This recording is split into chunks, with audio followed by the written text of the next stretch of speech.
Oi, pessoal. Hoje a gente Tudo tá bem com falando... vocês? O meu nome é Yasmin, como é o seu? Lara. Oi, gente. Oi, galerinha. Aí a gente faz... Oi, meninas. Oi, meninas! Tudo bem com vocês? Segue a gente no Instagram, no Facebook. Oi, gente. E aí? Só gosta de falar isso.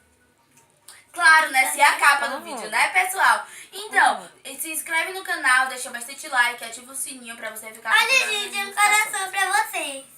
Tá bom, pessoal? A gente hoje vai fazer um vídeo muito bacana. Ok? Ah, uma massinha. A gente Yasmin, você tá com uma amarela. Desculpa, pessoal, é assim mesmo. Peraí. Uma rosa. Vai ter muita rosa, olha.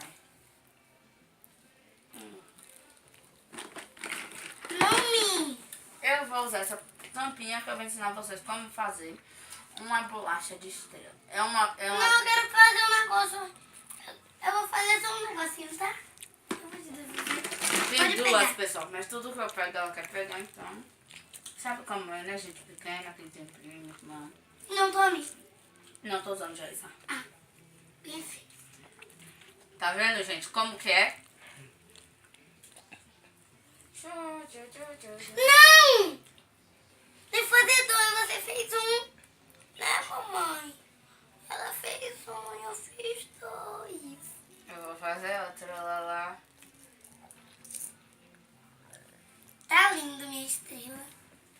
Pessoal, gente, segue Lara no Instagram, que é Lara da Tazima Santana. O meu caminho tem uma foto muito bonita lá. Tem pouco. Lara Dantas Blogueirinha. Foi porque eu meti a parede, porque ela mudou o nome do Instagram. O meu Opamini, que eu também mudei, era Maria Yasmin, mas eu mudei. Tem pouca foto, mas eu vou começar a postar mais, tá bom? Também o meu Facebook, manda solicitação que eu vou estar aceitando, que é Maria Yasmin, e o de lá é Lara da Tazima Santana, ok? Então segue a gente lá. Maria Lara.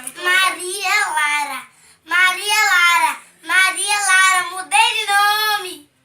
Maria Lara.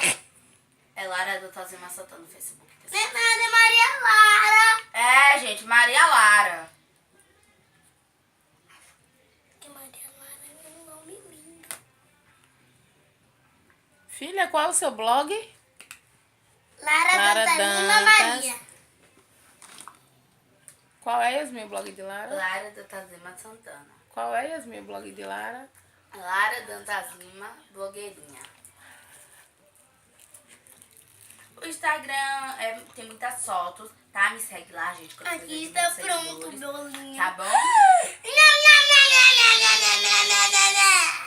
Gente, vocês sabem como é que Deus é pequena, então tem um pouco de interrupção no vídeo. Mas mesmo assim, deixa o like.